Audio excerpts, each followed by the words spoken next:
majority of people suffer from this fear, yet we don't even know the name. Glossophobia. The fear of public speaking. Society is awash with this fear. And this fear is insidious. It rears its ugly head at the most inconvenient of times. Usually, it's kind of those high-stake, make-or-break moments that glossophobia comes out to play. And it usually brings its friend with it as well, regret. And so why is this? Why is it that some people can communicate very confidently and other people are so nervous? Why? What happens to us? So this is what the brain of a nervous speaker looks like. Okay. And this is the brain of a confident speaker. Spot the difference? Both brains have this little control panel, this operating system. Both brains have this big elephant. And both brains have this little girl sitting on top of the elephant. But in the confident speaker, the little girl has some reins. And she's able to control and direct her elephant. Now, for simplicity's sake, we'll assume that the brain consists of 3 parts.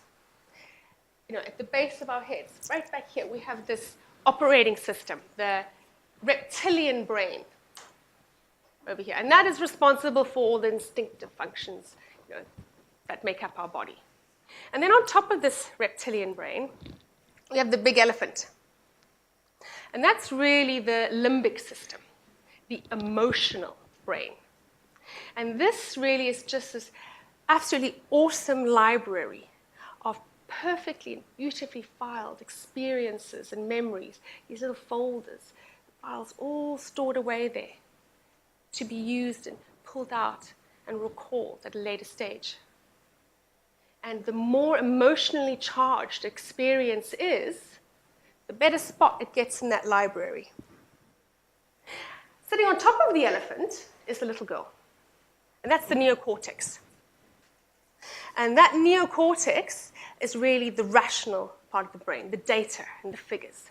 So you see the processing power and the strength of this, the elephant and the control panel, is far superior to that neocortex, the rational part of our brains. And, really, this rational part of our brains, it's this control panel and this elephant, it's that reptilian brain, the limbic system, that really governs our behavior and our responses in situations. And how it governs our behavior and responses is by the way of hormones and releasing a little bit of hormones here and there. And, if it's in a situation, perhaps a really good experience, then they'll start pressing buttons and pulling levers on those feel-good hormones. And so, really, the only difference between the confident speaker and the nervous speaker is that the confident speaker has the reins. She can control that elephant and direct the elephant and say, shh, Mr. Elephant, calm down there. Ease off a bit on that cortisol. That's it. Just relax. Shh, shh, shh. We can't just give people reins. We also have to teach them, and to give them the skills, the strategies, the techniques to control the elephant. And this is a skill. If you look at the work of Cicero, he talks a lot about speaking as being a very physical activity. Speaking is a physical activity where you really have to control that elephant, you have to control your body. It's about aligning the body, the voice, the breath, the mind. That's what speaking is. Yet modern education, we've kind of forgotten about this. Modern education, there's so much emphasis on the reading and the writing, and very little emphasis on the speaking.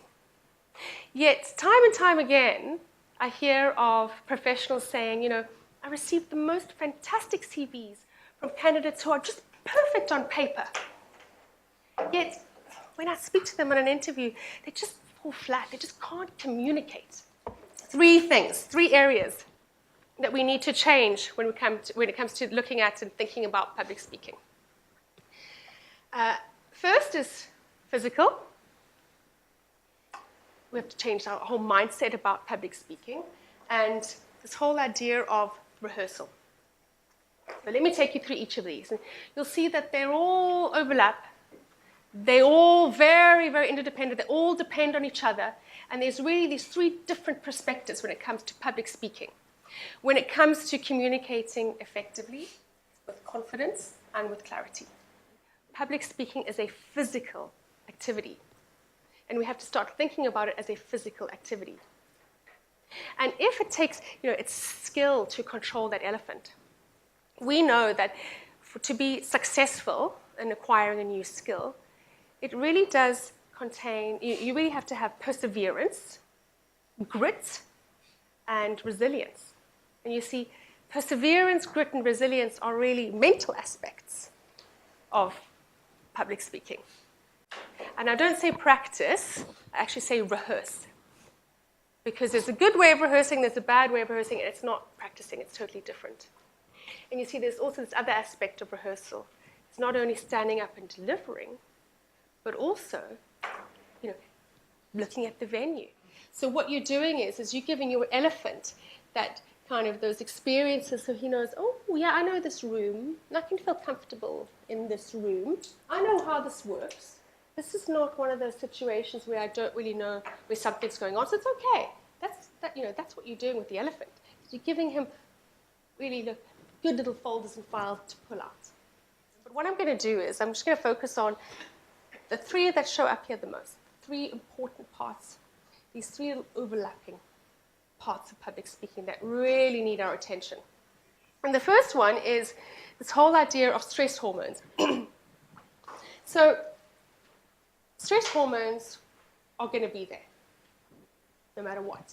Stress hormones are going to be there, that cortisol, that adrenaline, is going to be there for the confident speaker, and it's going to be there for the nervous speaker. They're there.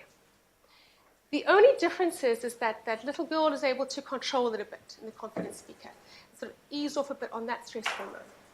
And so what she's effectively doing is we're training our bodies to perceive them differently. And then we have this whole idea of breathing.